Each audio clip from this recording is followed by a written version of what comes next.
And it's time, everybody, for Crunch Time with Brian Yay! and CliffyB. I like Brr, brr, Clifford B, brr. though. I know Clifford B. Actually, that sounds like a butler. it does. Clifford B, please bring me Oh, my. Yeah. bring me my Dom Perignon and my slippers. Maybe a smoking jacket. How you doing, man? This is episode 4. You I'm feeling good. it? Yeah, no, I'm feeling it. We're building. We're We building. are building. And today's guest, I'm excited about. Me too. I've known him for like 20 years, and it's a beautiful day here in North Carolina. The Hurricanes hopefully have their final game before they go to the Stanley Cup Finals tonight. And I was hoping the bankers would come through with tickets, but I haven't seen anything yet. And because the vibe in that arena is just great. It's even better when somebody else pays for it. Sure. Privileged douchebag speaking right now. Onward and upward. Looking forward to having this chat. Getting my shingles shot after this. Getting old is fun. And I just, I want to get back to, I'm going to have some time to play some games tonight because the wife is going to be doing her Twitch stream. I can't tell if she's playing Arc Raiders or Repo. I don't know. I never can tell with her. Just whenever she plays Counter-Strike, she just gets mean and I don't like it. But have you seen that Elliot game that looks like the spiritual sequel to like Link to the Past? It's just kind of. No. Yeah, look it up. It's like The Adventures of Elliot or something like that. Oh, And, okay. yeah, I think it was Squeenix maybe did it, but it just looks like, it's just tickling that little top-down Zelda thing that I have in me. And I've had, the 3D Zeldas are great, but the top-down ones always have my heart. I just got a Mina the Hollower, which is the Shovel Knight Studio Yacht Games follow-up. And it's getting what's it called again? Mina the Hollower. It's getting like 9 and 10s across the board from everybody. It's super. It's kind of hard, but it's pretty awesome. The music's great as you'd expect. It's got like that Link's Awakening, Game Boy Advance, Game Boy Color vibe style, but it's great. Add it to the list. Yeah, man. I'm gonna go back to West of Loathing or whatever that was because that game's hilarious. It's so good. Speaking of your Hurricanes, my Knicks, which I've been waiting for a week and a half. Oh yeah. They have swept everybody, and I'm just waiting for them to get to the finals, which is June 3rd. I can't. On my social media feed, Brian, I'm not seeing any plays. I'm not seeing anything. Well, besides that guy who falls over in that one team. But all I'm seeing is like anarchy in the streets as Knicks fans are finally like they're hanging on the light poles. They're playing hoops, but also borderline rioting. It's crazy. It's crazy. We're a little nuts. All right. Yeah. Do you want to bring in our amazing guest today? Yeah. Let's not keep the gentleman waiting. Let's do it. I'll give him a good intro, and even though he's got a lot of stuff here, but I'm gonna do it as good as I can. Tom Bissell, everybody, is joining us today on the podcast. Critic, writer for Andor, disaster artist, and books Vanishing of Ethan Carter, Gears 4 and 5, Uncharted 4. Mosquito Coast on Apple TV. He's written 11 books. I've read 10 books. He's written 11. Tom Bissell's here with us, folks. How are you, Tom? I'm doing great. Fourth show. I'm your. Which guest am I? Are you a guest on every show? Not the first one was just us. You are our fourth guest. Amazing. Top 5. Then I actually we submitted the wife to this. She was kind of our guinea pig and brought her on, and she did great. And we're building up. I'm just hitting up the Rolodex, and with all the stuff that's coming out about Gears in the coming week, and your experience on you left out Judgment, Brian, by the way. Sorry. Judgment, Gears 4 and 5, and where the franchise is going. And I think their decision to do E-Day is actually a really bold and awesome one in the department of give the people what the fuck they want, and just shoot the shit about the writing process because when I double checked your resume, having known you again for 20 years. Man, we old. From writing, articles to writing, screenplays to writing video games to writing books and everything in between. It's one thing to be really good at one craft, but you really have proven that you can write across all of the varying, platforms. So that's great, man. Well, I have. This is the only way I know how to make money, so it's kind of becomes a necessity that when an opportunity arises that you learn how to do it. And I came into video game writing. You were like one of the first people that gave me a shot at this. And like when I think back now, things I understand better now about like how to communicate narrative in an interactive space, how to communicate what visual storytelling is versus like just writing prose. Like I have learned an awful lot in the last 16 years, and I'm 52, and it's fun to like work in new formats because you have to be bad to mediocre at them for a little while to get good at them, and it's just part of the process, and it's a nice feeling to like still be excited about new forms of writing, and the last few years I've been doing mostly screenwriting, and that's been a fascinating learning process. So I feel very lucky that my career has had so many bizarre bounces, and I've gotten to work on so many different kinds of things. But that's kind of awesome. I mean, the whole learning thing, that's one of my last tattoos I got was, the Michelangelo quote, I'm still learning. And I love, for me, learning the match. I actually downloaded Final Draft and took a shot at writing a short, and it turned out okay. And, but, learning, trying comedy and failing miserably. And then, the key is to get back up if you try something and you don't do that well at it. And that's how you get better. It's like my wife always, the niece playing her games with my wife, and she's like, everyone's so good. I'm like, yeah, that's how you get better.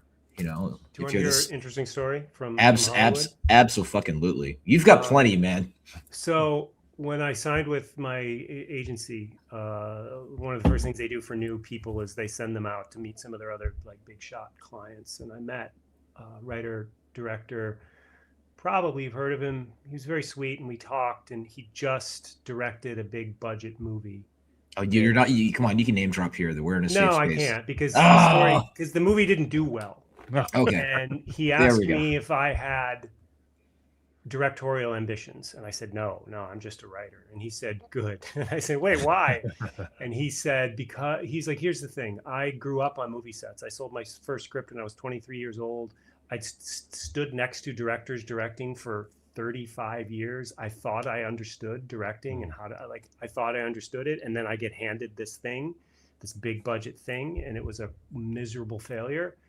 And he said, and I realized at that moment that directing is like any other thing. You have to be bad at it for a long time before you're good at it. And just thinking you understand it doesn't mean you're going to be good at it, because there's so many nuances and weird little tricky things you pick up. And I thought that was like so immensely interesting that a guy who has spent his life on movie sets thought, I got this.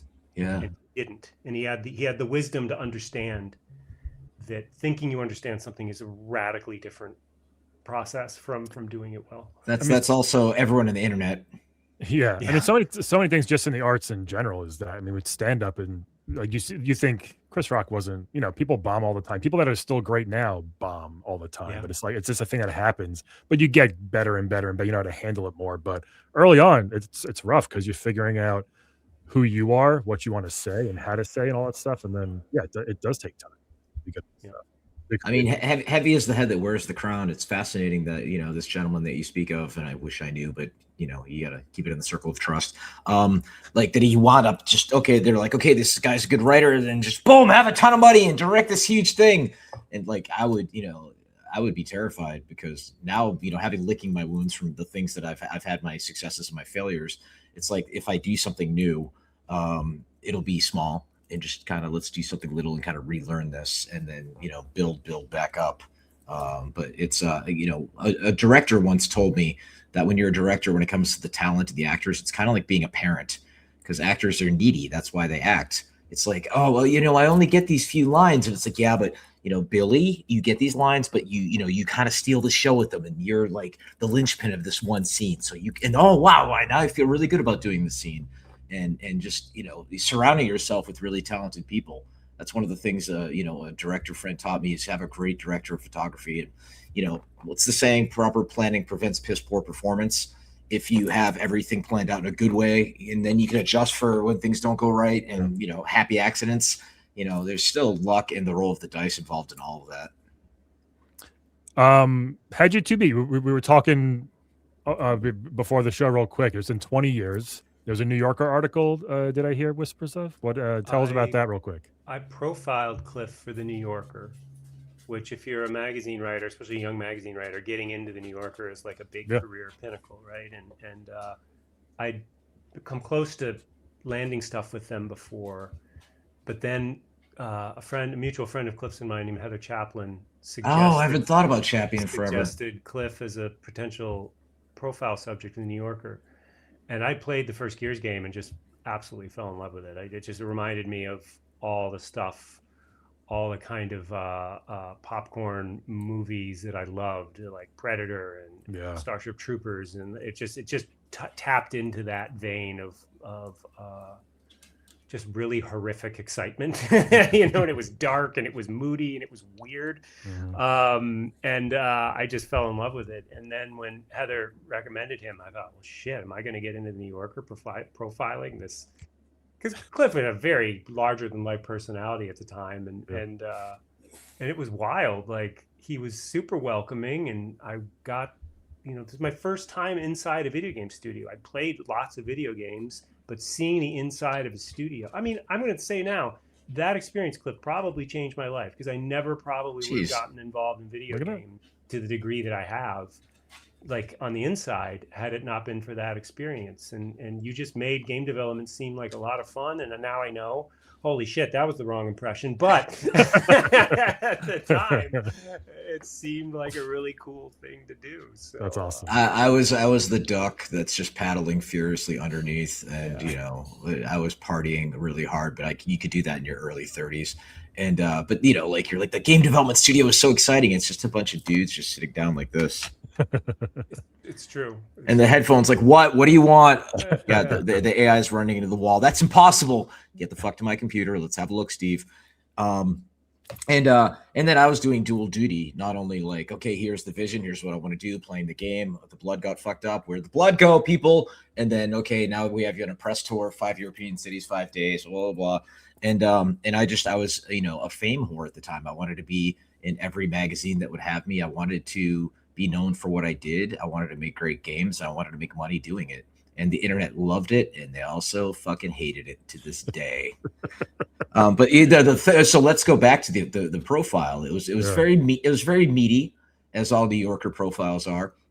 And the standout line that stuck with me was that Blazinski wears what I call exchange student jeans. Because I was wearing like designer Cavalli jeans and diesel jeans and all that. Can't quite fit into them as well as I used to. And also, it's like he could be a model or a small town weed dealer.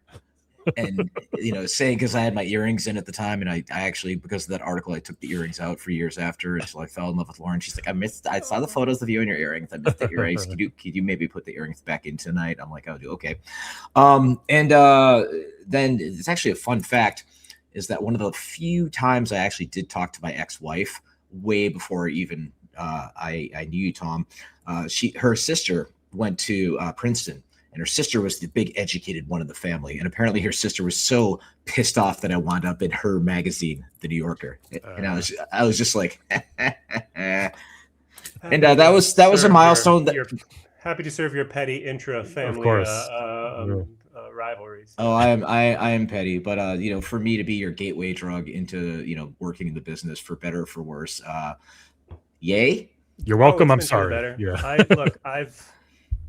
I've worked on, Jesus Christ, so many games at this point. Some like where I was a lead, some where I was just pitching in, some where I was consulting. It's probably up to like 20 games or something at this point, and I've found it immensely satisfying and unpredictable. Like, just before we jumped on, I've been playing 007 First Light. I've heard great things. I worked on that game for almost 2 years. I was the first writer on that game. No shit. And it was a fucking nightmare. It was so hard. It was such a... And I'm playing it now, and everything just seems so effortless. I mean, they obviously figured it out.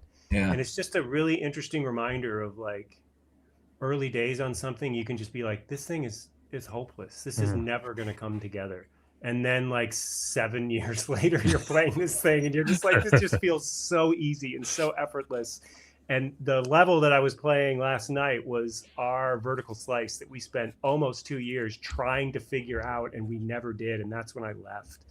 And playing that level again, seeing like what they did with it, it was like astonishingly moving and made me really happy for the people whose misery I shared for so long trying to make something work. And when you knew was that level coming up, like what did you feel when you saw it come like play? I mean, I played the game up to that point, and I was like, "Holy shit, they figured this out!" But that level, I had some PTSD going into it, and it's a really special game. That's that feeling though when you crack the code, and for us that was. I mean, there was the attack at East Barricade Academy that was going up the stairs to Marcus's childhood home. We're talking Gears 1 here. Yeah. Sorry, context. And the other for Gears 1, it was the fountain fight.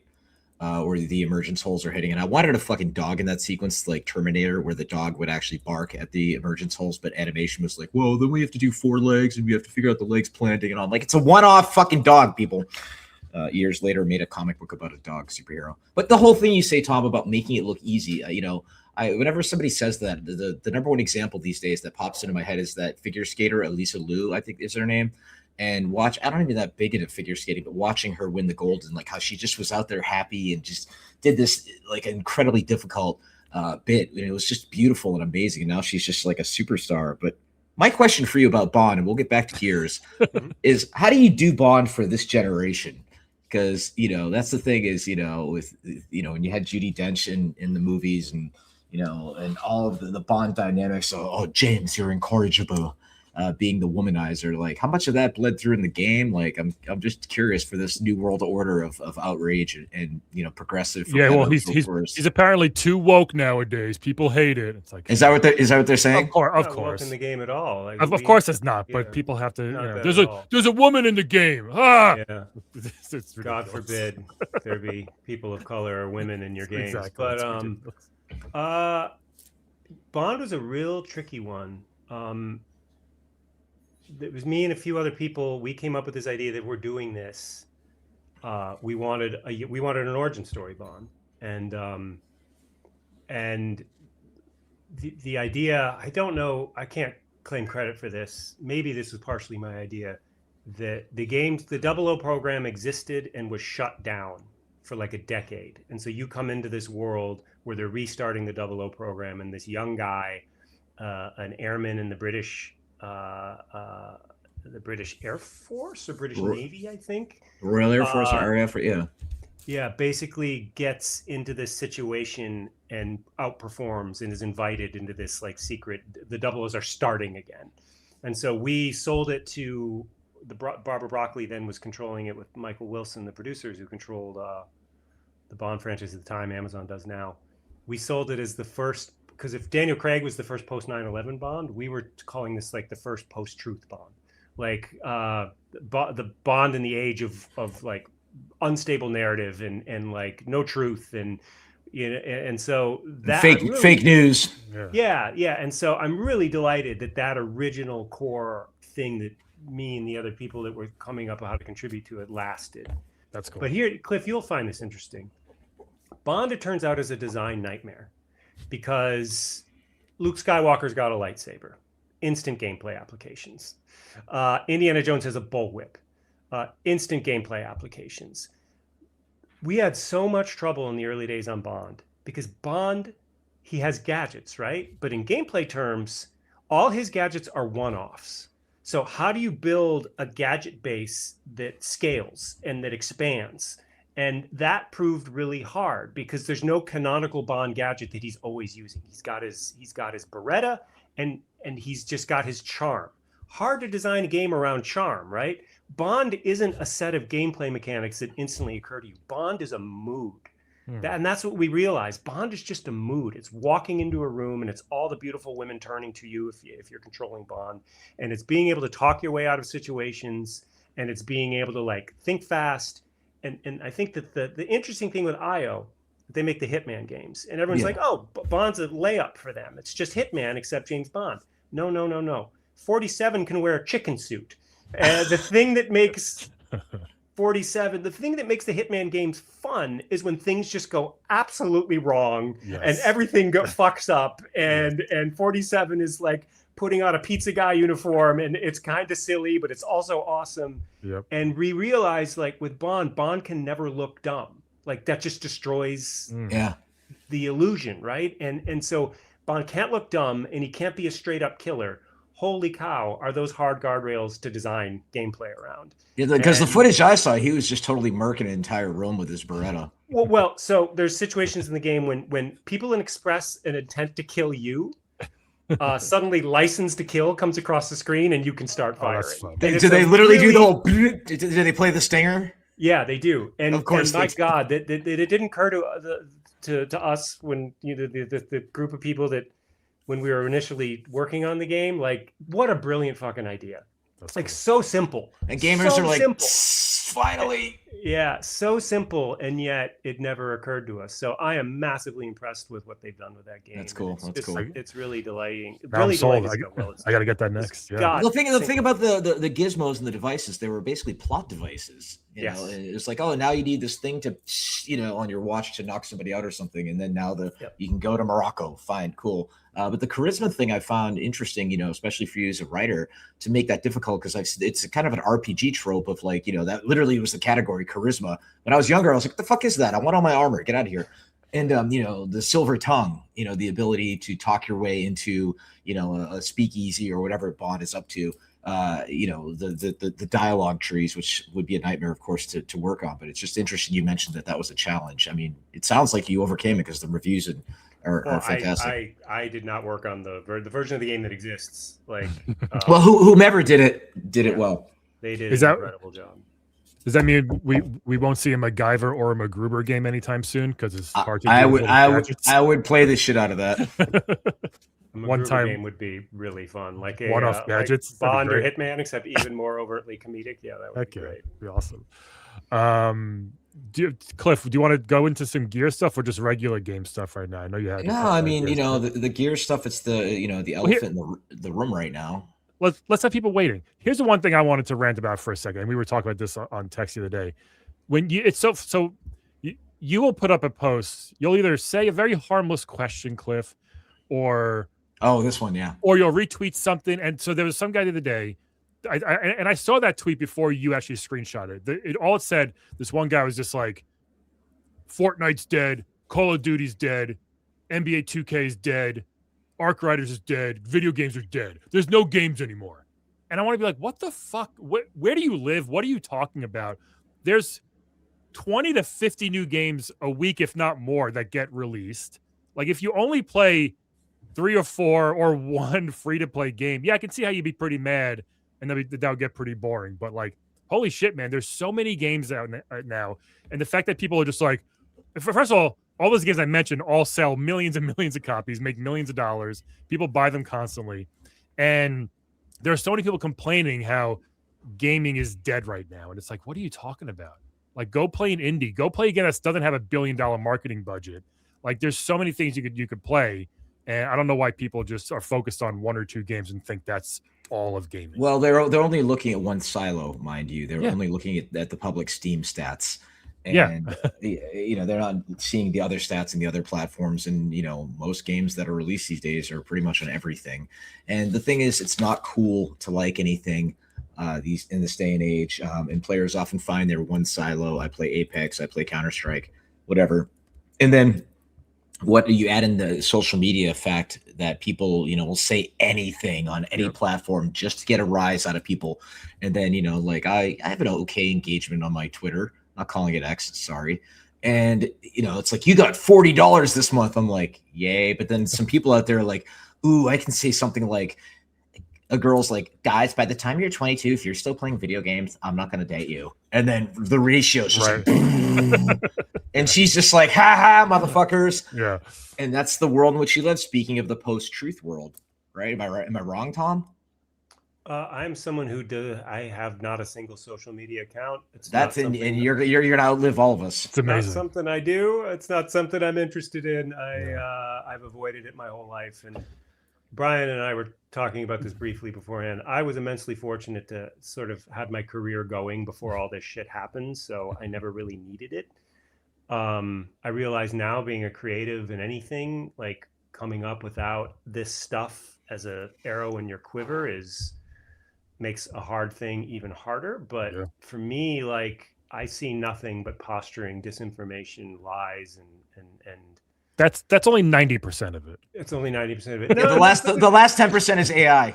There's delightful stuff on social media. Like I lurk on Reddit. I don't engage. I don't post. It's a thing I always tell my daughter: never post anything on any website ever. Like there's a rule for life: don't post. Do not share. Just don't post. Like just don't do it because the internet is forever. How do you feel about? How do you feel about people saying like gaming is dead just because they're one game they don't like? I have something to say on this. Yeah, please. What they're saying is that games don't make me feel like they did when I was 22 years old, and so they're confusing getting older and increased responsibility and more stress and more uncertainty with how games make them feel now. I remember rediscovering video games. So I played my whole life, right? But then I would sort of drift in and out. And the games that I was playing when I really got back into games big time around 2006, 2007, like there were some amazing games coming out at that time. Whole franchises that are now just mainstays were being born at the time. Assassin's Creed, BioShock, Gears, Uncharted. Yeah. It was a dead space, like an immensely exciting time where I felt like gaming had become like increasingly sophisticated with what their ambitions were, and really compelling narratives and stories and gameplay hooks and like entire genres were sort of just being refined in a way that just felt genuinely exciting. If I look at the games that I play now, I'm not nearly as excited about sitting down with a new game anymore, kind of because like you, Cliff, I've spent enough time in the slaughterhouse now to know that I'm never going to recapture that evangelistic excitement I had for the medium when I was in my late 20s, early 30s, rediscovering this medium, how it made me feel, how excited I got. But I'm wise enough not to look at games now and say, well, these don't speak to me in the same way. That means they're bad. Because there's a 22 or 23-year-old right now playing something like First Light, playing the next Gears game, that are going to rediscover it themselves for the first time. And they're going to discover it, and their excitement is going to be really powerful for them. People confuse their disappointment with new movies or new games or new music with what those things made them feel like when they were at the perfectly impressionable age for those mediums to really deeply affect them. And I think if people were more mindful of that, we would have a much happier series of discussions around this stuff. Dude. Like that could be a fucking TED talk. That was beautiful. I think you're dead on. Now, you mentioned something how you don't still have that excitement. Do you still get, like, when you see something you wrote in a game or something you contributed to, like this Bond thing, for example? Do you still get a little like, that's cool, I helped with that a little bit? Do you still get a little excitement there when you, or even a show or a movie or anything like that? Yeah. No, working on something and it works and it feels good for a minute, but then it's like on to the next. I'm a totally mercenary guy, Brian. Like, I never want to like look back. I try to look ahead, and that's really the only way to make a life creatively for yourself, is to try to live in the future as much as you can. And you got one in the can, and you have to have three on the nibble. Yeah, you got to have. That's your whole job as a writer. Is for every project that goes, 10 didn't. So you just have to be. You're like a fry cook, and you've got a bunch of things. You got a bunch of baskets you're lowering into the oil. And sometimes some of them work, most of them don't. I mean, that's the same thing as I'm a voice actor by trade, and it's like, people see my stuff out there, commercials, and it's just like, yeah, but you didn't see the 150 things that I auditioned for before this that I didn't hear back from. Like that's the job. That's the worst part of it. But when stuff happens, it's great. But overall, it's like you're doing a lot of work behind the scenes that's people are never going to see. That's the thing, the term that they use is the 10-year overnight success. People see what blew up, and they didn't see all the stuff you did before that didn't go anywhere or didn't work out, or the doors that were closed and slammed sometimes in your face. But you got back up on that horse and kept going, Mm-hmm. Is there a thing you worked on, Tom, that never came to fruition that you were like, this should have made it? Or do you have anything like that where, not that you regret, but just like, man, this was a really fun thing to do, and unfortunately it didn't work? Dozens. I'll break a little bit of news here. I think I can probably talk about this. The show has been discussed publicly enough. Kathy Kennedy mentioned it on her exit interview with the Hollywood Reporter when she left Lucasfilm. But after I worked on Andor, and after that, I got hired by Lucasfilm to do a Indiana Jones prequel show about Abner Ravenwood, his mentor. And it's probably the best script I've ever written, and I really loved it. And it didn't happen for a bunch of reasons. None of them were controllable by me. It was a complicated thing. But that is the show that being able to have contributed to because Indiana Jones is my favorite movie franchise of all time, nice. Even more than Star Wars. I was so obsessed with Indy when I was a kid, and having that year-long period where I was working on that show was just glorious. I loved it so much, and the fact that it didn't happen is, I try not to get regretful or upset about this stuff because I cannot control the outcomes. All I control is what's I'm looking at my computer here. I can just control what's in this little screen.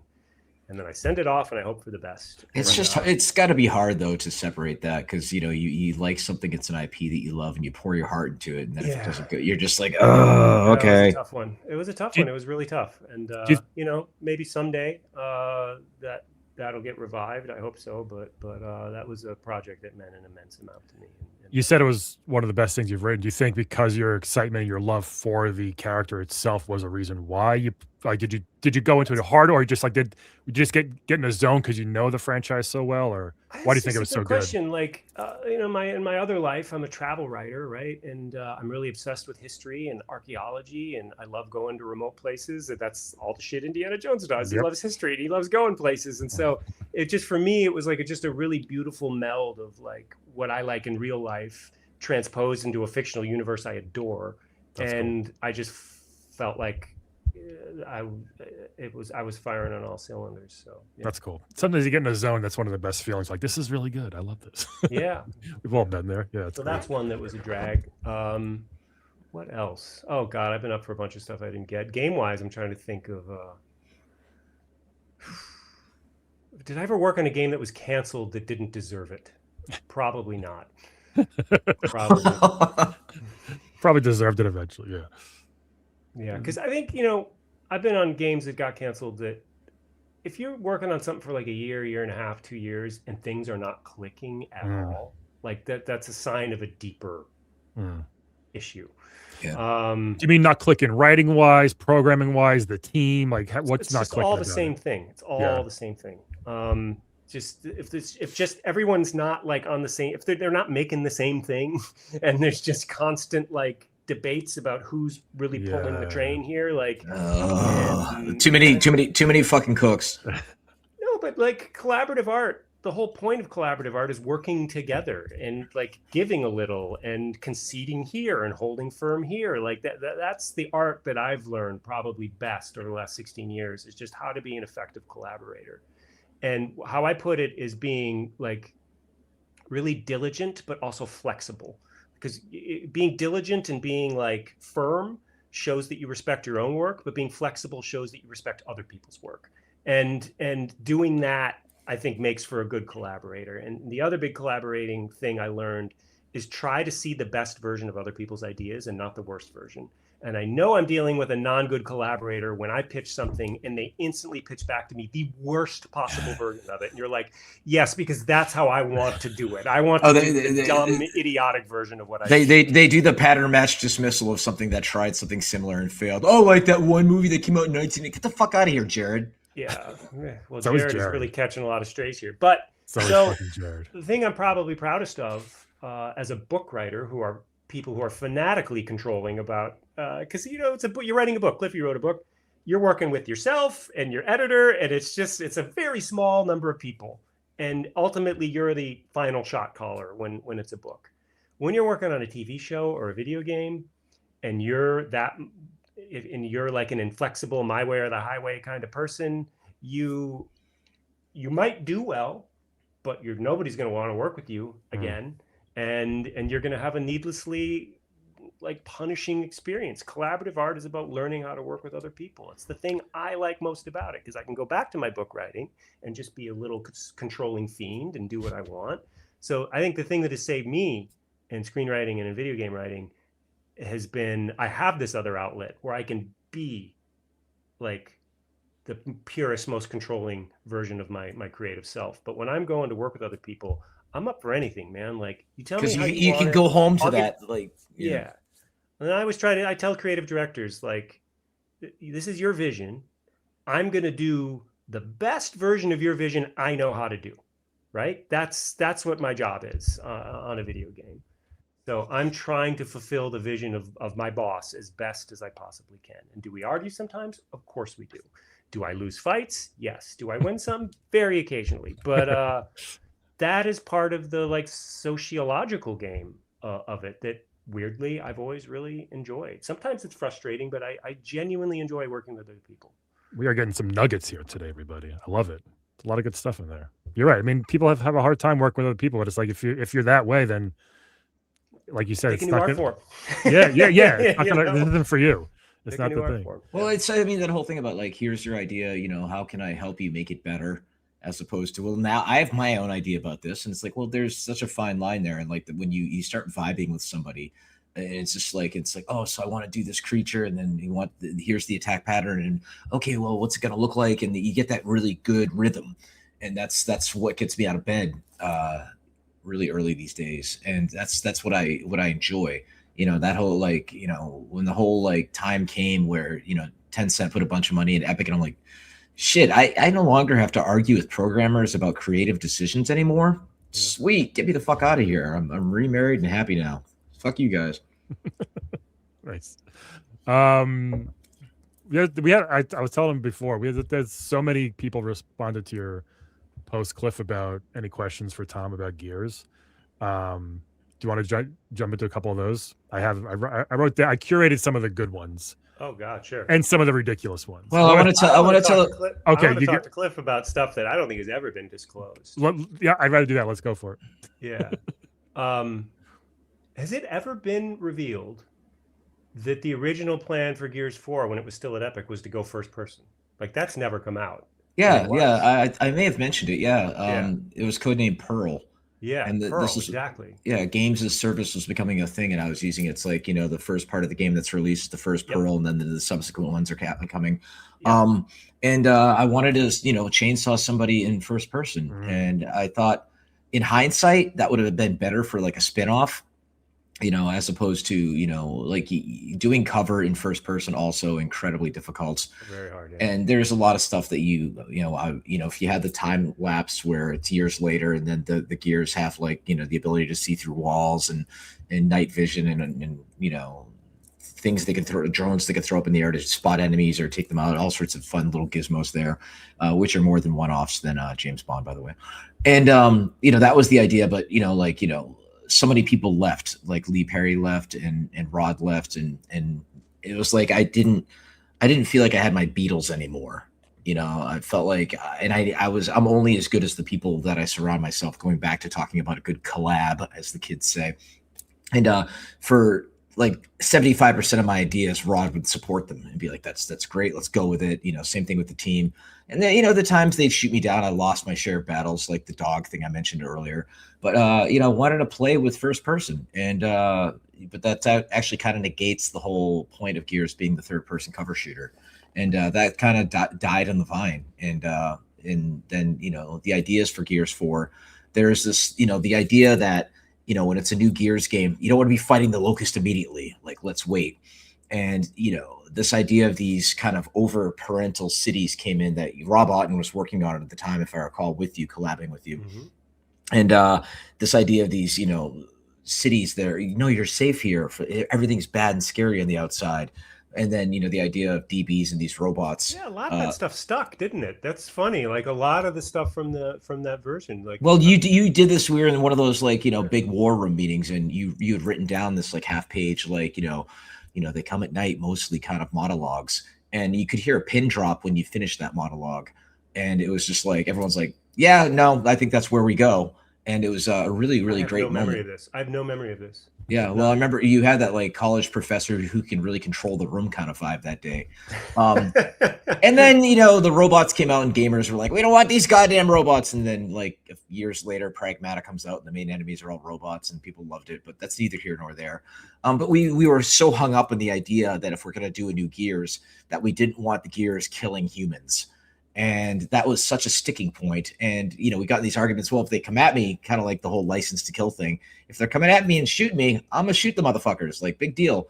Then I had a whole like rant I did on Twitter about where we could go with, justifying, killing humans. There's savages in the outlands that are addicted to emulsion dust, and they're cannibals, and they're like the Reavers and Firefly and Serenity and things like that. And that the wit of the staircase, right? Like that came out years later in my head. But I think ultimately, where 4 and 5 went, I think there's a lot to like there. And I think a lot of the cynical gamers are like, oh, you did the younger cast and now it's all woke kind of thing. And it's like, well, the grizzled old dude thing only plays so well for so long until they have to pass the torch. Yeah, and there were 3 of them. Yeah, exactly. Yeah. And that's why, I think, in my opinion, JD should have been tortured by something. And that's where, my whole thing about the emulsion dust being a drug and having him hiding his addiction from those around him, living in his father's shadow. I forgot about that too.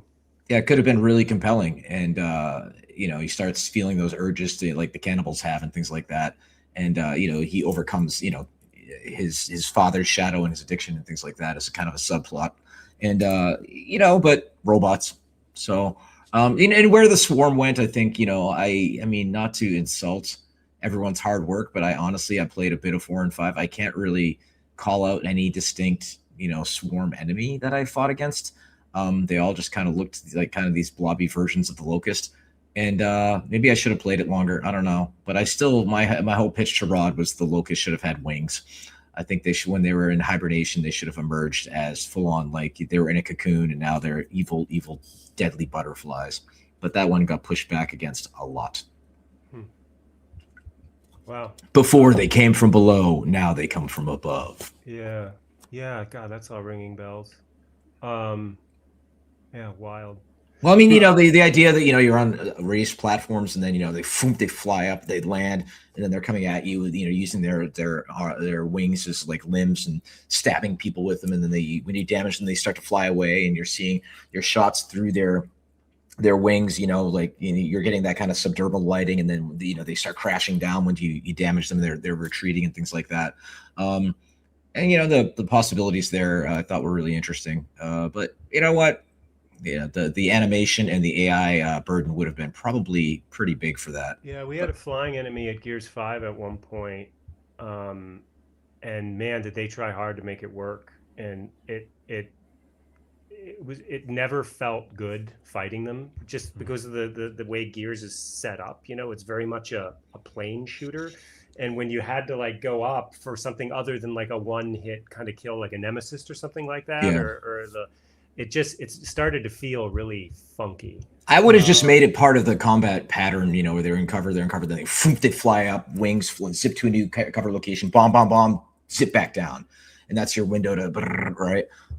We're getting into the weeds of it all. But the thing is, flying enemies are usually really fucking annoying in games. Like even, as much as I love Pragmata, those little ones that would target you, and they always wind up right on top of your head and you're hearing it. You're like, where the fuck is it? Especially in third person. Then you're like, oh, fuck out of here, I mean, even going back to the bats in Castlevania, they're so annoying. The flying little bats. They're always over your head. But I mean, that's the reality of game development is you're balancing the narrative with the art and then with the gameplay loops and all of that. That's the thing I always tell people. It's a miracle that a video game ever ships in the first place. And I was talking about, Tom, if you're open to talking about it, the stress that the toll that this took on you. Are you open to talking about it? Oh yeah. It was a lot. I mean, I'm always working on multiple things, and Gears 5 is a pretty big game. It's huge. I mean, the script of that game is thousands of pages long. Wow. And Rod always wanted to get me help. Rod Ferguson, our beloved Rod Ferguson, one of my dear friends, and the Rod Mower. I worked with him for a long time, and still love him to death. And he was always saying, "We got to get you help." And I was like, "No, I'm just going to do it." And it wasn't until, the last maybe 6 months of Gears development, before it went gold, that I conceded to him I desperately need someone to help, because was it a control thing early on, or you were just feeling it and you just wanted to do it yourself, or what was the reason for that? I don't know. The thing I loved about, because I've worked on a lot of companies, and typically I'm the writer. I write stuff. It goes to like a level designer who gives me notes, and then it goes to the producer who gives me notes, and then it goes to the creative director who gives me notes, and you're constantly collating like 5 layers of notes. When I was working on Gears, I'd write my script, Rod would read it, he'd give it the thumbs up or give me the thumbs down. And so like working with just one layer of scrutiny at a company was like a miracle. And it's why I worked on Gears as long as I did, because it was just a very fulfilling creative process. Like I didn't have to go through so many layers of saran wrap to actually get anything put into the game. And so it was just a really good process for me that I was trying to fulfill Rod's vision and Matt Cersei's vision, who's the creative director of the coalition now. I was just trying to be a team player and just try to do the best I could. What happened that made it so grueling towards the end? Like what was the scope of it? Just the scope of work. Like took years. Did it take years to do it? It took years, and there was a period where I think I'd fly to Vancouver, and that's when I got most of my time with the game, and I would just play it. And write, and I was working like 18 to 20 hour days for 8 to 10 days in a row. That'll do it. And at one point I came back from Vancouver and I fell into bed and I slept for like 12 hours, and then I went for a walk, and the whole left or right side of my body went numb while I was walking. And I thought, oh my God, I'm having a heart attack.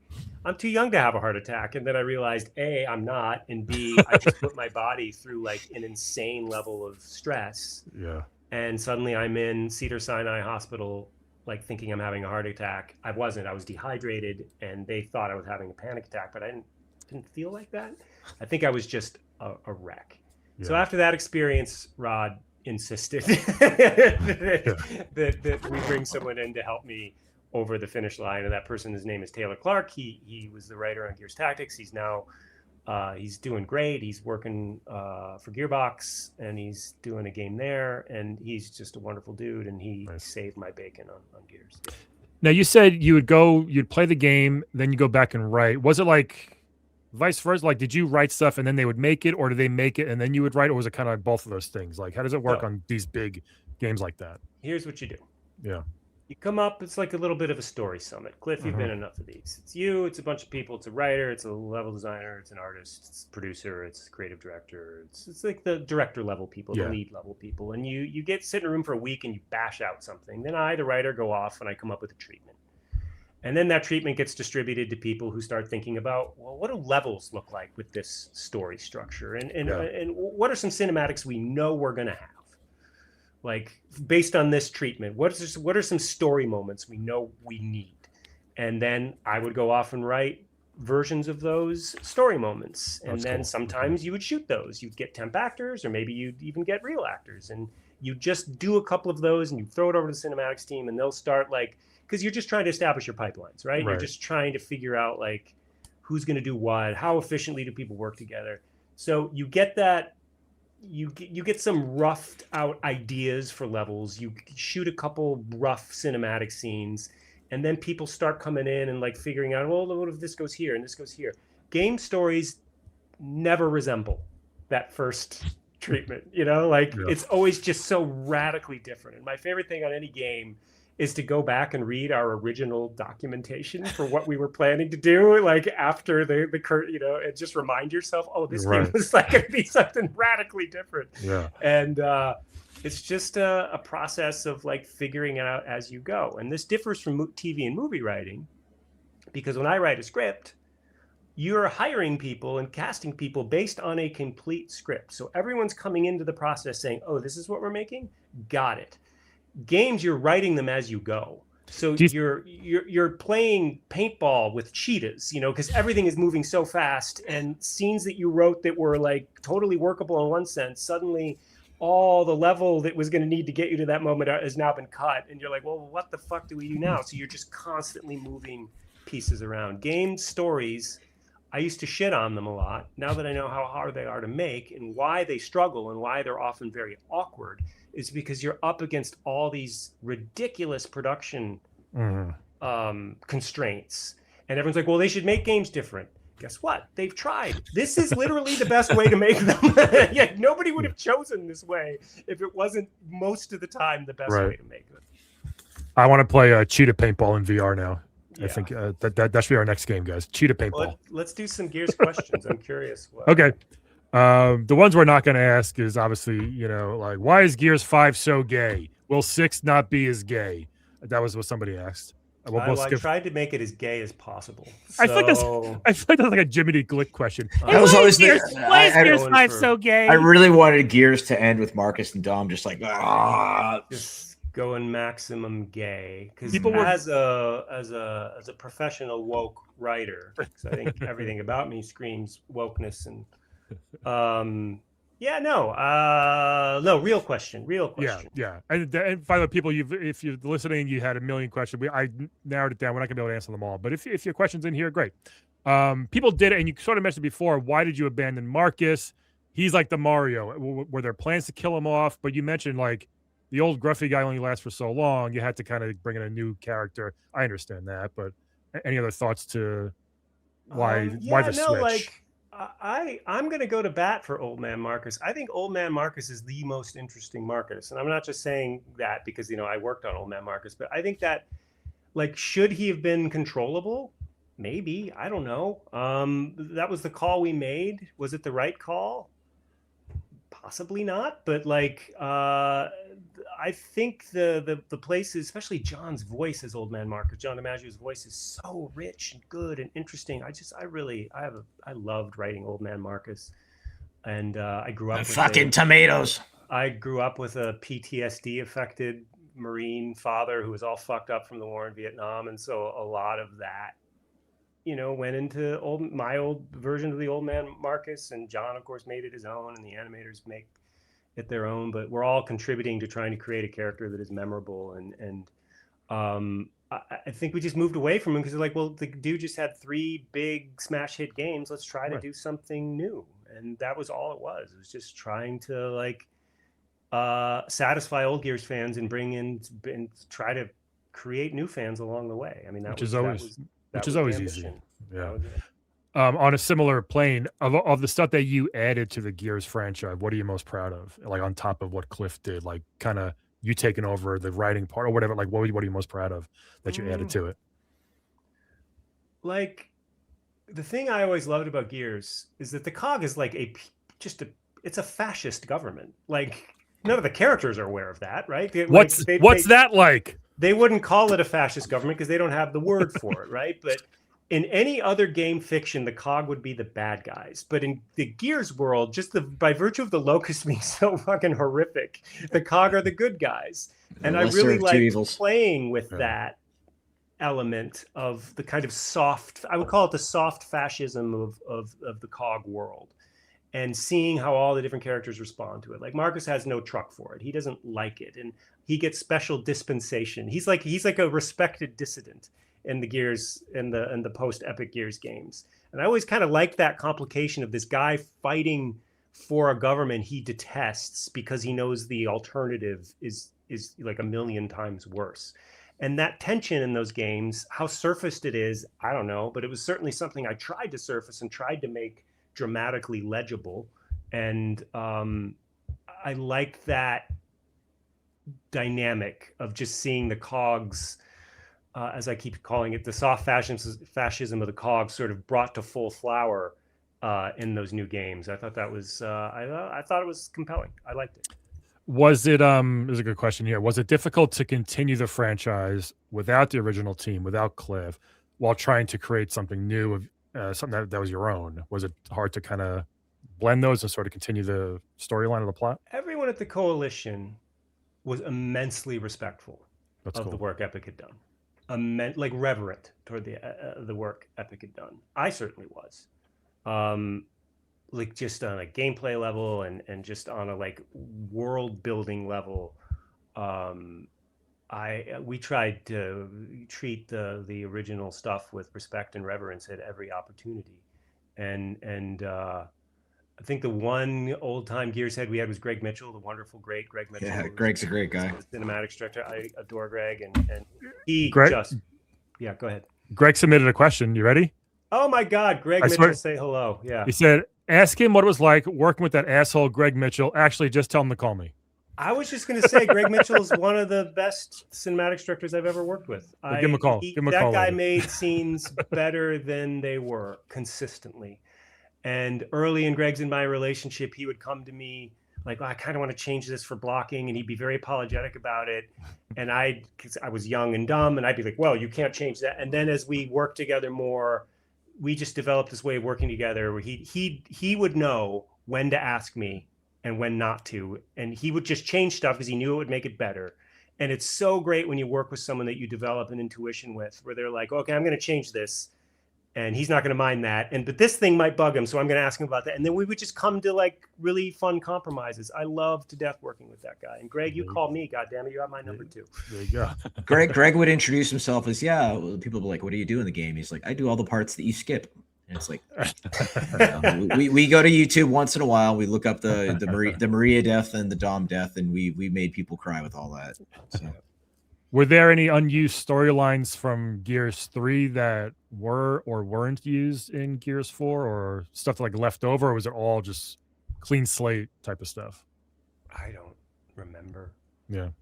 I do remember when Gears 5 came out, people being upset that we'd given the backstory of the Locust and that we'd somehow created this idea that humans created the Locust. And I'm like, guys, that was the idea from the very beginning. It's in Gears 2. Everyone at Epic whispered to me at one point, yeah, someday we're going to do the game where we reveal the COG created the Locust. Like, that has been baked into the franchise from the very beginning. Yeah, it was Mount Kadar, right? Yeah, like and the Caitiff and all that. That's why Kate was called Kate. Exactly. Yeah. So, that's something I'm really proud of in Gears 5 is when you explore the second lab that you realize that they had after they leave this place called Mount Kadar, where they did they left New Hope and they went to Mount Kadar to sort of do more extreme, more elaborate kind of stuff, like all the ambient storytelling built into that level, the memos and stuff. Like, I fucking hate memos, dude. When I pick up a memo in a video game, I look at it,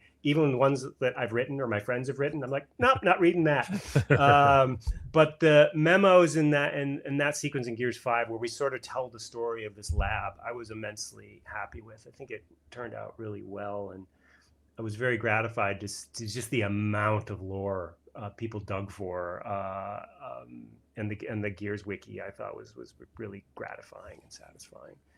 They were making all these connections that were not implicitly made, but that there were pieces that you could put together. So that goes back to the day I was sitting in Andrew's office, one of the main programmers, brilliant dude, and I was like, I don't want the Locust to be aliens from space. I want them to come from the underground of the planet. And he did the whole programmer. I don't buy it. And I'm like, what don't you buy about it? He goes, how did they get there? And I'm like, that was my programmer voice, by the way. And I'm like, we'll figure that shit out later. Let's just go with it. It's funny, like just reading all these questions on your thing, Cliff. I feel like sometimes the fans know more about this stuff than the people who actually created it.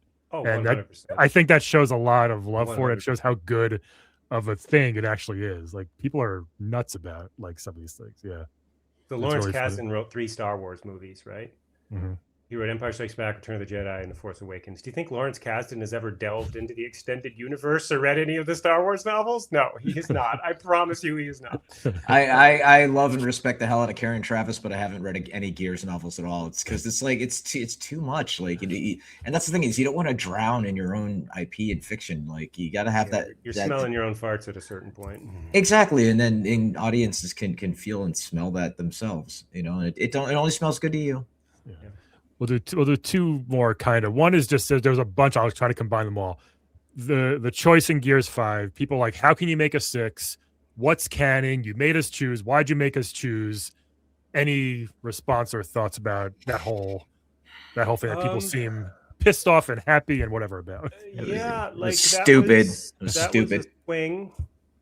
That was a late arriving idea, and I wrote it as best as I could. The question is, how the hell are we going to do this later? It was very much, we'll figure that out at the time. And I think it is interesting that the coalition pivoted to a prequel rather than figure that out, because it really was a head scratcher. And maybe they're still scratching heads. I have no opinion on who's canon and who's not. That is not my call to make. Interesting. I don't know if, like, I think, in the experience of playing the game, I think it's a pretty affecting moment. But where it leaves you as a person who loves the franchise after the credits have rolled, that's a different question. And I think it's a hard question. So I don't envy, if that storyline ever gets continued, I don't envy the people who have to continue it, because that's a real tough one to work out. Like the end of Last of Us 2, I mean, we can spoil it now, obviously, but that, like, I don't know if you played that, but it's like, of course, yeah, one of the best things I've ever played in my life. Like, that's really what that does to your mind. Like, because the first 2 games, you love Ellie so much, then you hate Abby, but then you start liking Abby and you start hating Ellie, and there's no choice at the end. You gotta do so. You gotta either beat the shit out of her, and you're just like, wait, hold on, do I love this person? Do I hate this person? I thought that those choices and those moments in games, I think, are so hard to pull off, and when it's done right, you're just like, god damn, that was good. That was amazing. So I imagine with the people choosing in Gears 5, that's what they're mad about or feel like. I don't know what to do. I don't know what the right answer is. So yeah, they're feeling something there. If you're gonna kill somebody in a game like that, the death should count. And yeah, I'll just leave it at that. Interesting. This one seems to be an open-ended one, not just Gears specifically, Tom, but it's a very deep question. They said, you've talked in the past about the tyranny of plot in traditional fiction, but looking at your recent Hollywood stuff where the narrative structure has to be incredibly rigid and disciplined, I personally am fascinated by how those two mindsets collide. How has mastering that intense puzzle box architecture of major franchise storytelling changed the way you view the total freedom of writing prose? Good question. I had a breakthrough when I was working on the show Andor with Tony Gilroy, who is, I would think, the greatest living screenwriter. And I discovered that neither Tony nor his brother Dan, who is also an astonishingly good screenwriter, or Bo Willimon, also an astonishingly good screenwriter, none of them think about plot. What they think about is behavior. And Tony said something that broke my brain, and I've never recovered, and I believe it as fervently as I believe anything. He said, if you get the behavior right, the plot takes care of itself. What do you mean by the behavior? Explain that a little Characters bit. making choices. Yeah. And another thing, he doesn't, like, character implies, this is another thing I learned, is I don't talk about character anymore either. Because people get this monolithic idea of character. Well, that's not their character. They wouldn't do that. Well, guess what? In real life, good people do just deceitful, bad things, and bad people sometimes behave with kindness and heroism. And so pulling away from character as like this monolithic, I just hit my mic, this monolithic thing that controls a person's destiny, and thinking more about behavior. What is truthful behavior for people in extremely dire circumstances, or even non-dire circumstances? What is truthful behavior for them to engage in? If you're thinking plot first, and I see this all the time in big budget movies, when the plot necessitates your characters behaving like idiots or doing things that are completely non-truthful or non-believable, then you've got a real problem, because the plot is happening independent of anything characters are doing. And when you see movies where the plot is growing out of the character choices and behavior, you care so much more for them in the tense action sequences, because it feels all jammed together and it feels like it's one thing. It feels like all of it was working together, that the choices, the behaviors you're seeing these characters engage in ultimately and fatefully led them into this situation that is now filled with peril and danger. And oh my God, it's so delicious, I can't stand it. You feel like you're watching something organic and real happen in front of your eyes. When you're seeing something that feels mechanistic and clanky and metallic, and these things, plates are banging together and characters are doing things that you can't explain just so the big set piece can happen, that's doing it wrong. Took me a long time to realize that. Is that hard to do? Storytelling gravitates toward plot first for a lot of reasons, a lot of them understandable reasons, because the spectacle is sort of the coin of the realm. Yeah, well, that also, I think, that was, of course, very well said as always, dude. Yeah, it's awesome. I think a lot of what you described in a bad way is what's been happening to comic book, big AAA comic book movies in the last like 5 to 8 years, which is why a lot of people are just kind of tuning out. Like, okay, let's get to the big bad CG, battle at the end. Whereas I like the smaller, more intimate stuff. Yep. Yeah, is that hard to do? Like, not going plot first, like you said, and doing the other. Like, is that harder to do now, or now you're kind of like that's the way you write now? To me, like, it's all about the people. It's all about the characters you're writing about. And having some idea of what you want to happen is good, but letting through the writing and then later through, if you're lucky, the performance and the choices the actors are making, and just letting the full collaborationist that's a bad word. The full collaboration-esque quality of everyone coming together and creating this stuff, and just letting that flower and determine sort of where you can still surprise yourself, where stories can go that maybe you weren't expecting them to go. That, to me, is what makes me excited about collaborative writing. And games are a trickier thing for that, because when you've got 14 people working full time on a level and a sequence that can't change because it's been there for 2 years, and you're like, this doesn't really make sense for the choices our characters are making now. You just, as a game writer, you just kind of have to eat it. You just have to get them to that place no matter what, one way or another. And that's where, game narratives sort of take it on the chin, because you can smell it in games so much more often. Even excellent games, you can just smell, they couldn't change this, so they just had to make it work. Dude, the amount of things I've just had to do my best to make work, I could talk for another hour about that. And it's always dispiriting when you see a moment like lambasted in a review, and it's like, it does. Clearly, it doesn't work. Obviously, like, if only you knew, like, the fights I had to try to prevent this from happening. It's terrible to get crucified for something you yourself argued against. But that's also the problem when you get exponential feedback is you get, it turns into a copy of a copy of a copy of a copy, and everything gets whittled down, and the original vision is lost. And that's why it sounds like you and Rod, working together was a good thing, because it wasn't like that huge group.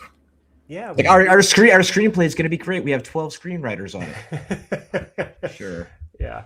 You want to work with people you argue with, but you never fight with. Right. That's a healthy relationship. That's good. A lot of that comes out of mutual respect, right? Yeah. Cliff yells at me all the time off stage. Like, well, you guys have an unhealthy, sick fucking relationship. He just screams at me and get our viewers up.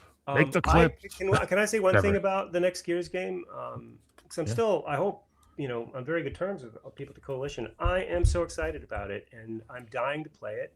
It's going to be wild to dive into that franchise on something that I've had zero visibility on the entirety of its making. And man, to be able to play a Gears game again with no prior exposure to it, I think that the trailer was brilliant, and I think it's a brilliant move for them. For me to watch it, Mark, they're showing off the locusts are really, really difficult. Hello, and they're showing, yay, the war's over. Now fight a new war, and TV to the head's always great. But the fact that the music, you hear some of the Mad World coming in a little bit, and then the Maria theme, and then Marcus is falling, and the hand comes. And then, the do-rag goes back on. I got chills, and I'm like, that totally sounds like smelling your own farts type stuff, but it really sounds like they get it. And I'm just curious how they're going to do with all the new what weapons you're going to have, like all the mechanics of all that stuff. But that's their problem. But I'm really looking forward to it, and I'll be watching it. And I once got into a fight with a fan at some event who asked me, because like Gears of War Judgment breaks canon because it has the Lancer, and the Lancer technically in the world had not been invented yet. And we talked about it. We're like, do we not have the Lancer because according to the lore, it doesn't exist yet?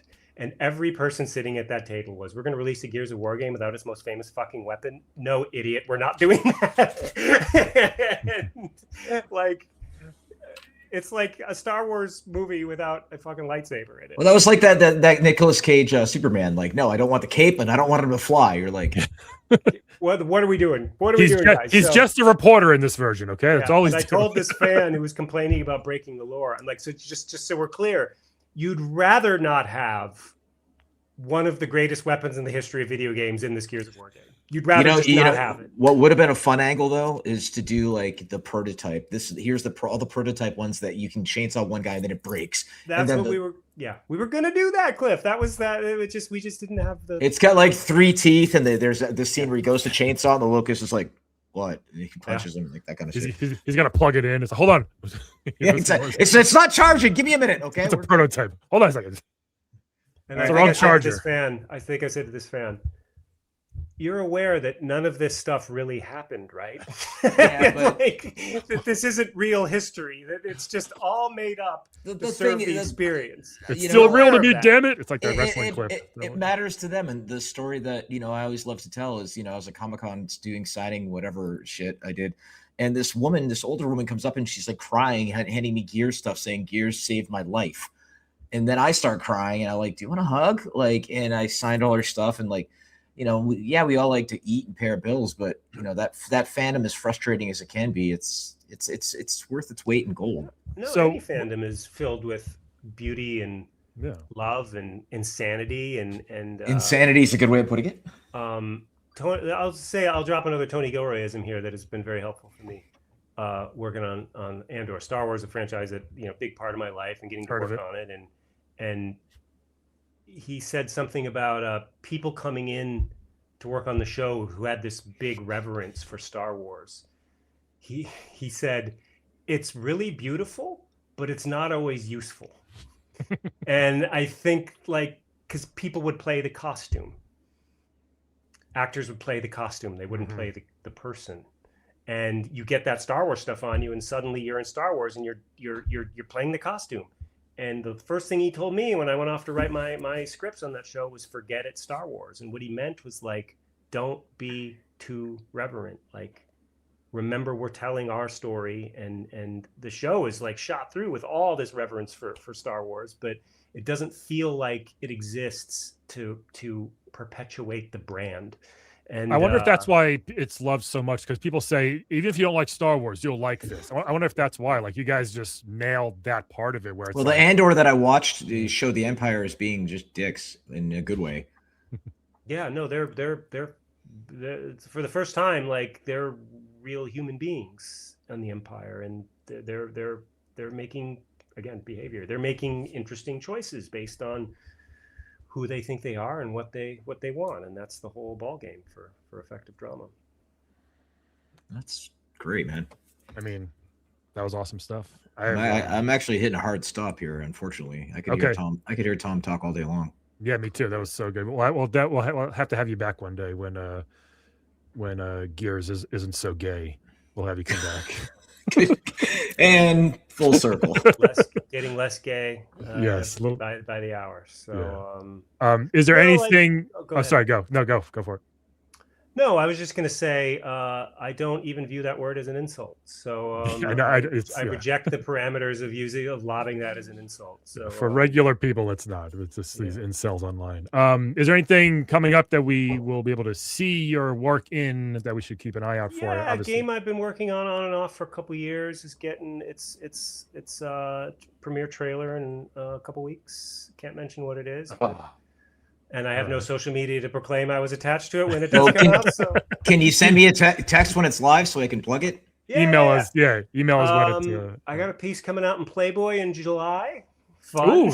Magazines, they still exist. Is it full frontal? Full frontal or are you no, a piece of prose.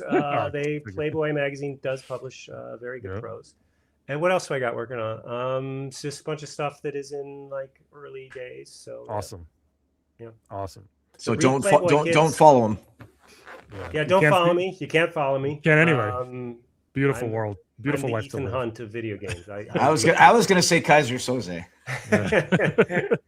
Yeah, and also if you are on social media, guys, and you can quit it, can't recommend it enough. I'm speaking to the audience now, not to you guys. That's fine. You will be so much happier. I know. Tom Bissell, thank you so much for joining us. And everybody else, thanks for listening. Please like and share this and tell everybody you know. And we'll talk to you guys next week. Tom, thanks for coming, man. Appreciate it. Thanks. My pleasure. Take care, man.